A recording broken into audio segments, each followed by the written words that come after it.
చిన్న ప్రార్థన చేసుకున్నాం. దేవమ్మ పల్లవుతుంది మా ప్రియమైన ప్రభ, ఈ రాత్రి సమయంలో మేమందరం మీ నామం పేట మేము కూడి ఉండేవా ప్రభ, మీ కృపను మా ఒక్కొక్కరికి దయచేయమని వేడుకుంటున్నాం తండ్రి. నాయన నీ బలమును ప్రసాదించండి. మీ మాటలు ధ్యానిస్తుండగా ప్రభ, మీ కృపను, మీ సహాయమును, మీ బలమును, మీ యొక్క మేలును ప్రభ ప్రతి ఒక్కరికి అనుగ్రహించమని యేసుక్రీస్తునామమున ప్రార్థిస్తున్నాం తండ్రి. అవును. ఇక్కడ ఉన్న వాళ్ళందరిలో యంగ్ పీపుల్ ఎవరు చేతులు చూపెడితే బాగుంటుంది. మేము యంగ్ అన్నవాళ్ళు ఎవరు? Very good. ముగ్గురు కనపడ్డారు చేతులు. అక్కడ ఓల్డ్ మ్యానా? రైట్. ఇంకా చాలా వరకు నాకంటే యంగ్ అయ్యి ఎవరు చేతులు ఎత్తడం లేదు. కిషోర్లాల్ ఏం కదా, యంగ్ పీపుల్. మరి మనం దానియేలు స్టోరీ అందరికీ తెలుసు కదా.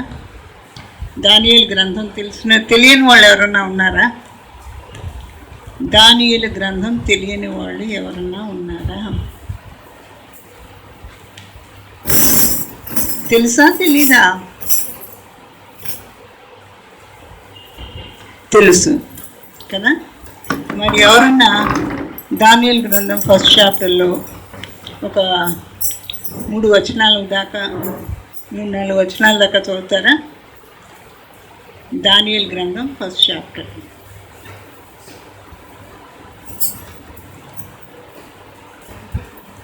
First chapter.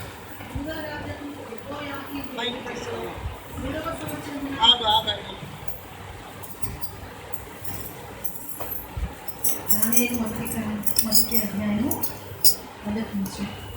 యూదా రాజుకు యెహోయాకీము ఏలుబడిలో 3వ సంవత్సరమున బబులోను రాజు నెబుకద్నెజరు యెరూషలేము మీదకి వచ్చి దాన్ని ముట్టడి వేయగా, ప్రభువు యూదా రాజుకు యెహోయాకీమును దేవుని మందిరములోని శేషించిన ఉపకరణములను ఆ రాజు చేతికి అప్పగించెను. కనుక అతడు ఆ వస్తువులను చీనారు దేశములోని తన దేవతాలయమునకు తీసుకుని పోయి తన దేవతాలయపు బొక్కసములో ఉంచెను.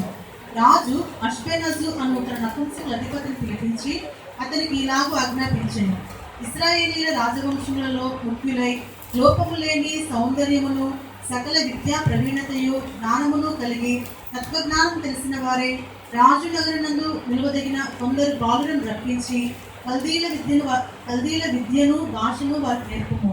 మరియు రాజు తాను భుజించు ఆహారంలో నుండి తాను పానము చే ద్రాక్షరసంలో నుండి అనుదిన భాగము వారికి నియమించి 3 సంవత్సరములు వారిని పోషించి ఇమ్మట వారిని తన ఎదుట నిలవబెట్టినట్లు ఆజ్ఞ ఇచ్చెను.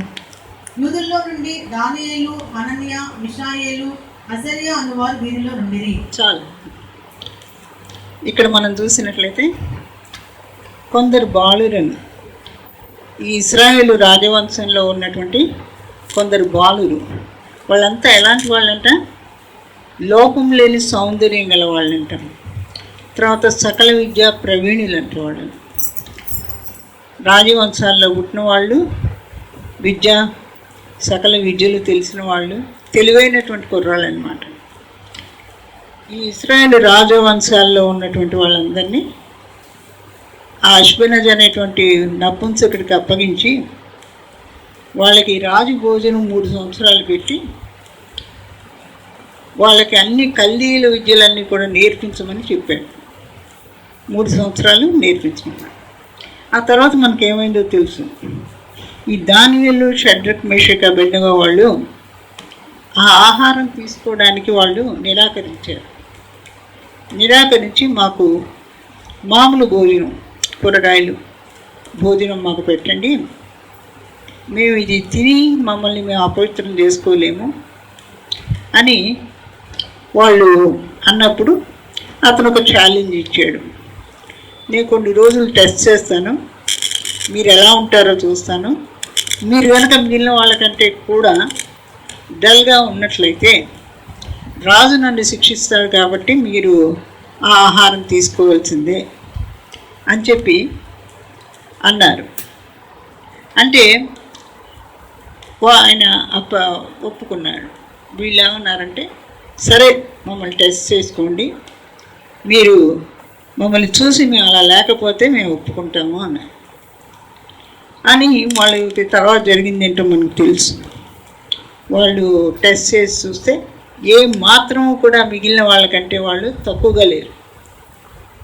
అప్పుడు వాళ్ళ 3 సంవత్సరాలు కూడా అలాగే కంటిన్యూ అయ్యారు. తర్వాత వాళ్ళని టెస్ట్ చేసినప్పుడు మిగిలిన వారందరికంటే కూడా వాళ్ళు బ్రైట్గా ఉన్నారు. ఏంటి వాళ్ళ రహస్యం అంటే, వాళ్ళ దేవుణ్ణి వాళ్ళు ఆనర్ చేశారు. అయితే మిగిలిన వాళ్ళు కూడా ఇజ్రాయేలీలే కదా, మిగిలిన బాలురు కూడా ఇశ్రాయేలీల రాజవంశంలో వాళ్ళే. కానీ వాళ్ళు మనం చూసినట్లయితే తర్వాత వాళ్ళ పేర్లు ఎక్కడ కనపడవు. వాళ్ళకి ఏ స్థానాలు వెళ్ళాయి, ఏ స్థానాల్లో వాళ్ళు ఉంచారు, ఇదేది మనకి దానియేలు గ్రంథంలో కనపడదు. దానియేలు జీవితంలో వాళ్ళ ఆ 4 జీవితాల్లో జరిగిన అద్భుతాలే మనం చూస్తాం, కానీ ఈ మిగిలిన వాళ్ళ జీవితాల్లో ఏం జరిగింది అన్నటువంటిది మనం చూడం. అంటే వీళ్ళు కాంప్రమైజ్ అయిపోయారు.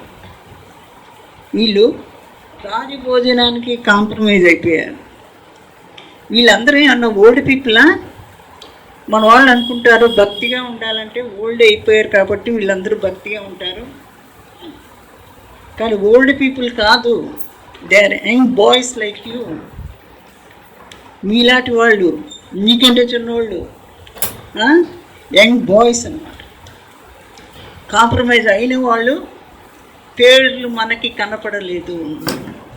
కాంప్రమైజ్ అవ్వకుండా దేవునికి మేము లోబడి ఉండాలి అనుకున్నటువంటి వాళ్ళు ఏ రకమైన స్థితికి వెళ్ళారో వాళ్ళని బట్టి ఒక పరాయి దేశము, ఒక శత్రువుల దేశంలో వాళ్ళు వీళ్ళ దేవుడే నిజమైన దేవుడు, వీళ్ళ దేవుడే నిజమైన దేవుడు అనేటువంటి మాటని అక్కడ ఎస్టాబ్లిష్ చేశారు. ఏ రకమైన పరిస్థితి వచ్చినా కానీ వీళ్ళు దేవుని దగ్గరికి వెళ్ళేవాళ్ళు. యంగ్ బాయ్స్ దేశంలో ఉన్న పరిస్థితులన్నీ చూస్తూ ఉన్నారు. మరి మీరందరూ కూడా మన దేశ పరిస్థితులు చూస్తున్నారా? కనబడడం లేదా? ఇవి మన దేశ పరిస్థితులు కనిపిస్తున్నాయా? మరి పరిస్థితులన్నింటిలో మనము నిజమైన దేవుణ్ణి తెలిసిన వాళ్ళమా కాదా? మనకు తెలుసు ఈ దేశంలో ఎన్ని విగ్రహాలు ఉన్నాయో, ప్రతి రోడ్డు మీద, ప్రతి చోట, ప్రతి స్థలంలో ఇన్ని రకాల పూజలు, ఇన్ని రకాల తాళ్ళు, ఇవన్నీ ఉన్నాయి. మనమైతే నిజమైన దేవుణ్ణి తెలిసినవాడు. ఈ కాంప్రమైజ్ అయిపోయిన వాళ్ళ గురించినటువంటి మనం కూడా ఈ లోకంలో కాంప్రమైజ్ అయిపోతే మన జీవితాల్లో, మన క్రైస్తవ జీవితాల్లో మనం మిగిలిన వాళ్ళతో కలిసిపోయి ఉండి వాళ్ళలాగే మనం కూడా అనుకుంటే మన జీవితాల్లో ఏమి ఎఫెక్ట్ ఉండదు. మన దేవుడు ఆయన ఇలాంటి వాడు, ఆయన నా దేవుడు అని మనకు తెలుసుంటే మన జీవితాలు వేరుగా ఉంటాయి. ఈ భారతదేశంలో, ఈ ఆంధ్రప్రదేశ్లో, ఈ మచిలీపట్నంలో ఈ అబ్బాయి వేరు, ఈ అబ్బాయి దేవుణ్ణి తెలిసిన వాడు అనుకుంటా, ఈ అమ్మాయి దేవుణ్ణి తెలిసిన అమ్మాయి, షీఈ్ డిఫరెంట్ అనుకోవాలి. హాస్పిటల్స్లో కానీ, కాలేజెస్లో కానీ జాబ్ చేస్తున్న వాళ్ళ గురించి షీఈ్ డిఫరెంట్ అన్నది మనుషులకి మన ద్వారా తెలియకపోతే ఎలాగా? ఎవరు తెలియజేస్తారు? 10:32 ఒక మాట ఉంది, తమ దేవుణ్ణి ఎరిగిన వారు బలము కలిగి గొప్ప కార్యములు చేశారు. తమ దేవుణ్ణి ఎరిగిన వారు. దేవుణ్ణి ఎరగడం అంటే ఏంటి? మనలో ఎంతమందికి మన దేవుడు తెలుసు?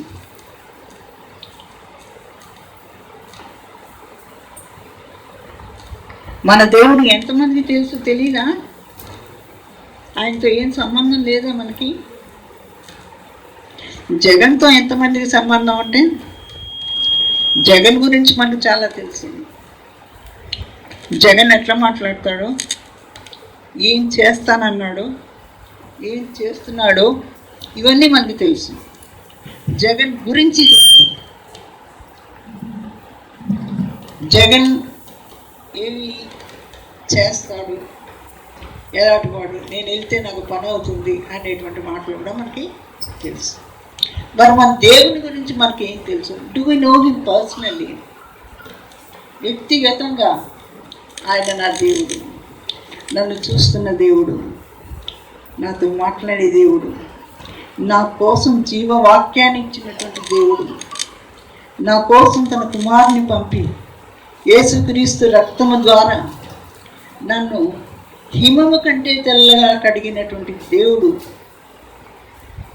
ఆయన నాకు అనుక్షణము నన్ను చూసే దేవుడు, నన్ను వినే దేవుడు, చూసే దేవుడు అన్న సంగతి, ఆయనతో రిలేషన్, దానియేలుకున్న రిలేషన్, ఆయనతో మాట్లాడుకుంటూ ఉండేవాడు. ఎవరు వద్దన్నా కానీ, ఎంత పనిష్మెంట్ ఇస్తానన్నా కానీ దేవునితో మాట్లాడుకోవడం అనేటువంటిది ఎవరు ఆపలేరు. కొన్ని విషయాల్లో మన కూడా ఆపలేరు కదా. ఫలానా ఫ్రెండ్షిప్ వద్దు అంటే మానేలేము వాళ్ళతో ఫ్రెండ్షిప్. మరి దేవునితో రిలేషన్షిప్, తమ దేవుణ్ణి ఎరుగువారు. తమ దేవుణ్ణి ఎరిగిన వారు ఎలా ఉంటారు? సంతోషంగా ఉంటారా, లేకపోతే చాలా జాలికరంగా ఉంటారా?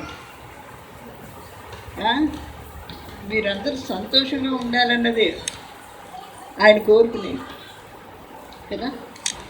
పరిస్థితులు ఎలాగన్నా ఉండనివ్వండి, ఆయన నాకు తెలుసు, ఆయన నన్ను ప్రేమించే దేవుడు కాబట్టి ఆయన హ్యాపీ. ఏదన్నా ఉండనివ్వండి, చుట్టుపక్కల ఎలాగన్నా ఉండనివ్వండి, వాళ్ళు ఎలాగా వీళ్ళు ఎలాగా ఇవన్నీ అనవసరం.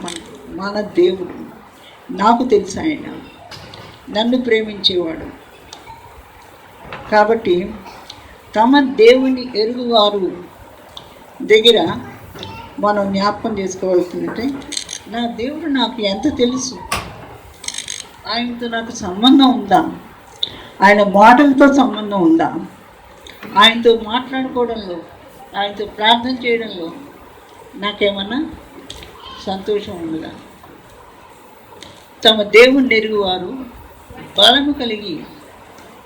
మీరు అందరికీ బలం ఉందా లేదా? ఎవరైనా వీక్గా ఉన్నారా? బలము కలిగి. ఏం బలం?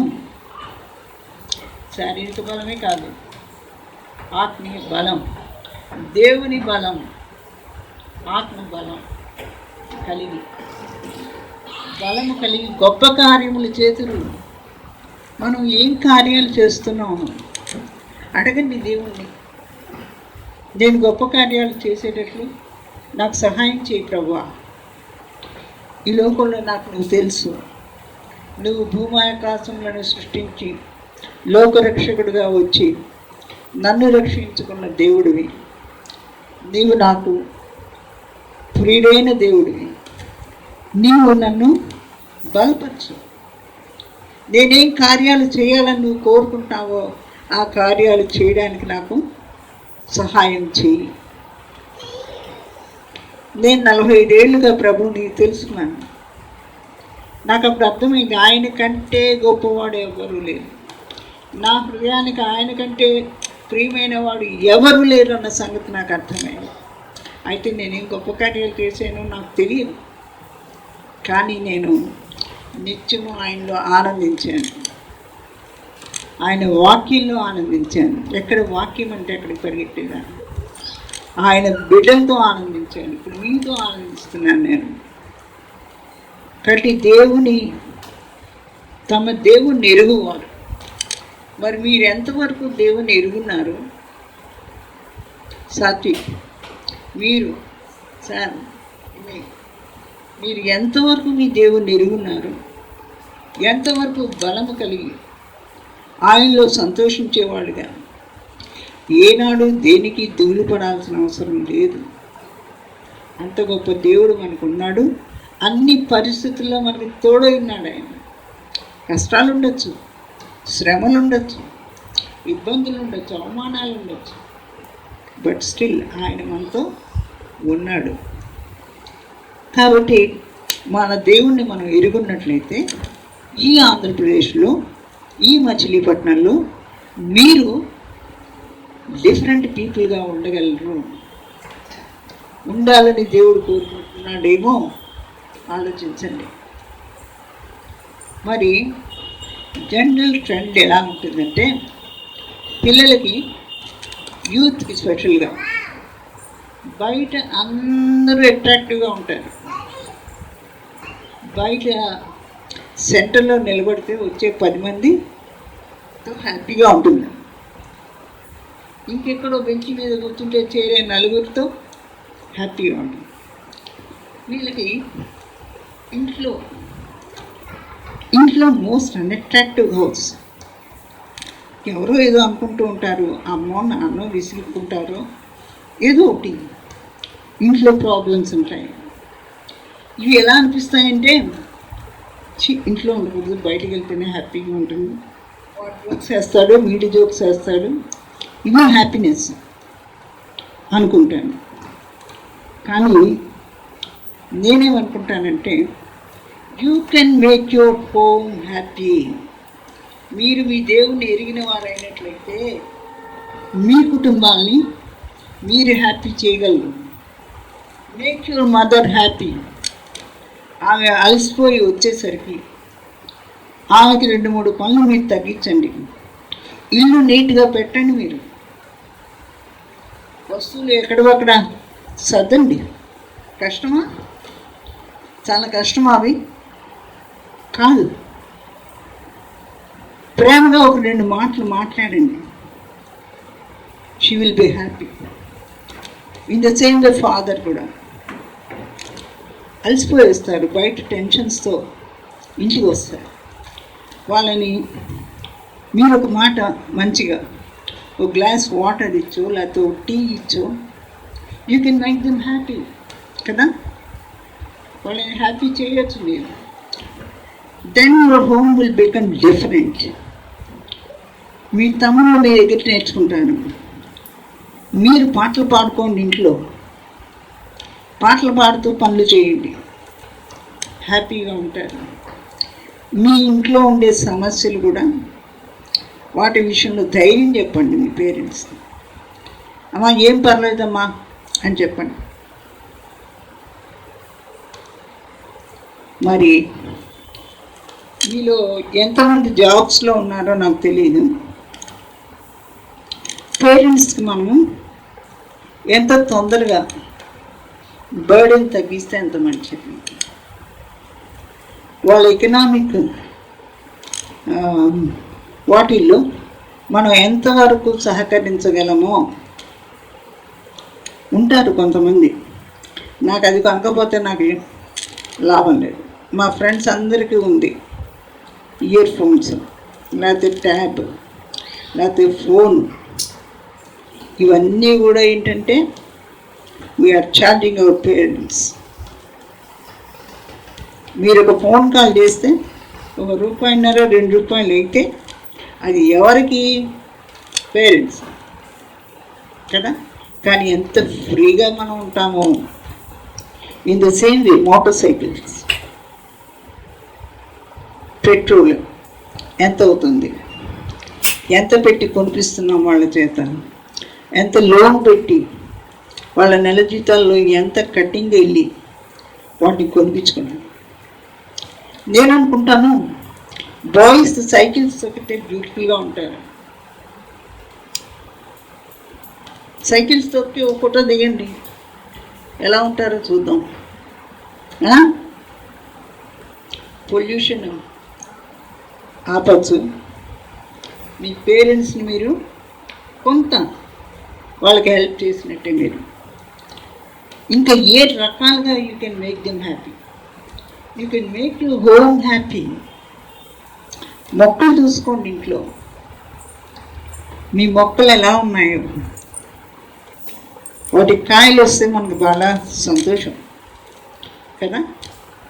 కానీ కాయలు రాక ముందు కూడా వాటిని మీరు చూస్తూ ఉన్నారనుకోండి, మీరు కేర్ తీసుకుంటూ ఉన్నట్లయితే మీ పేరెంట్స్ చాలా హ్యాపీ. వాళ్ళతో టైం గడపండి. మీ పేరెంట్స్ 4 పనులు చేసి పడేసి వెళ్ళిపోవడం కాదు. వాళ్ళతో కూర్చోండి, మాట్లాడండి, మేక్ దెమ్ హ్యాపీ. దేవునితో రిలేషన్షిప్ కలిగిన వారంగా ఇంట్లో ఎలా ఉండాలా, ఊర్లో ఎలా ఉండాలా, మీ నైబర్హుడ్లో మీరు ఎలా ఉండాలా ఆలోచించండి. దేవుణ్ణి అడగండి. ఆయన తన దగ్గరికి వచ్చినటువంటి తన మాటకి, తన దేవుని యొక్క పరిశుద్ధతకి విలువిచ్చి వాటి కొరకు తమని తాము ప్రత్యేకపరుచుకున్నటువంటి దానియేలుని, అబేద్నెగోని, షడ్రక్, మేషకులను ఏ రకంగా నడిపించాడు మనం అప్పుడే చదువుకుంటూ ఉంటున్నాం. మరి ఈ రోజుల సంగతి ఈ రోజుల్లో ఎవరు ఆయన చేత నడిపింపబడేవాడు? ఈ రోజుల్లో ఎవరు ఆయన పనులు చేసేది? గొప్ప కార్యాలు చేయవలసిన వాళ్ళు ఎవరు ఈ రోజుల్లో? ఎవరో వస్తారా మన ఉద్యోగ స్థలాల్లో ఆయన చెప్పిన స్వభావాన్ని మనం అడగండి. నీ స్వభావం నాకు ఈ ప్రభావం నాలో ఉంది, నేను నీకులాగా జీవించేట్లు సహాయం చేయండి. ఫలానా వ్యక్తి జీవితంలో అద్భుతం జరిగేటట్లు సహాయం చేయి ప్రభు అని అడిగితే దేవుడు సహాయం చేస్తాడు. కానీ కాంప్రమైజ్ అయిపోయినటువంటి వారి జీవితాలను కూడా మనం జ్ఞాపకం చేస్తున్నాం. వాళ్ళ జీవితాల్లో ఏం జరిగిందో, వాళ్ళు బహు సౌందర్యం గలవారు, లోపం లేని సౌందర్యం గలవారు, చాలా జ్ఞానవంతులు. వాళ్ళ జ్ఞానం గురించి ఏమనుంది అక్కడ? మేధావులను ఉందా, లేకపోతే తత్వజ్ఞానము అంతా? వాళ్ళు జ్ఞానం కలిగినటువంటి వాళ్ళని ఏరారన్నమాట. మరి ఏ రకమైన టెస్టులు పెట్టి వాళ్ళని ఏరారో తెలియదు, కానీ 3 సంవత్సరాలు వాళ్ళని పోషించారు. రాజభోజనంతో వాళ్ళని పోషించారు. కానీ వాళ్ళు ఏ స్థితికి వెళ్ళారు, ఎలా ఉన్నారు, ఏం చేశారు ఆ దేశంలో అన్నది మనకేమీ కూడా చెప్పబడలేదు. మన జీవితాలు ఆ రకంగా ఉండకూడదు. కాంప్రమైజ్ అయ్యి లోకంలో మనం అందరితో కలిసిపోయి వాళ్ళతో పోటీపడి వాళ్ళలాగే ఉండాలి నేను అనుకోవడం లేదు. We should be different. మనం వేరుగా ఉండాలి. ఈయన వేరండి అనేటట్లుగా ఉండాలి. మరి దేవుడు ఆయన ఉద్దేశం ఏంటో మన పట్ల అడగండి. ప్రభు, నేను ఎలా ఉండాలని నువ్వు కోరుకుంటున్నావు? నువ్వు కోరుకున్న పద్ధతిలో నేను ఉండేటట్లు నాకు సహాయం చేయి. అది విరుద్ధంగా ఉంటే ఏమీ లేదు మనలో కదా. మనం అనుభవించాల్సిన గొప్ప స్థితి మనం అనుభవించలేము. దానియేలు 3 రాజుల సమయంలో ఉన్నాడు. 3 రాజుల సమయంలో కూడా అతను గొప్ప కార్యాలు చేసేవి. వాళ్ళ విషయంలో జరిగినటువంటి కార్యాలు సామాన్యమైనవి కావు కదా.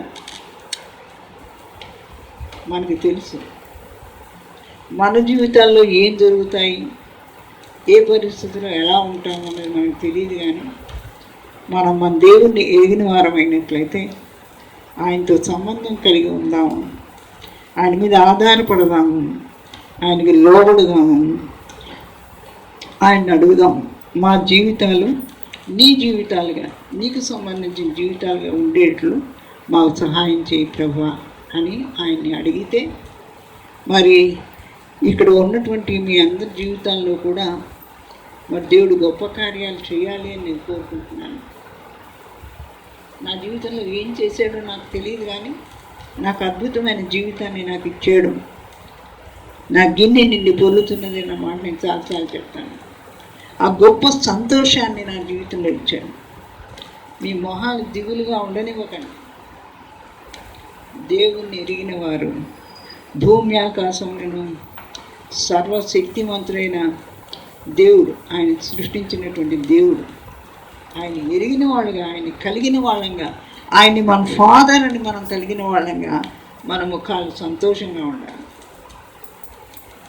ఎవరి మీదో, లేకపోతే అమ్మ మీదో, లేకపోతే ఆర్థిక పరిస్థితి బాగాలేదనో దిగులుగా ఉండకండి. గొప్ప దేవుడు నాకున్నాడన్న సంతోషంతో మీరు ఉండండి.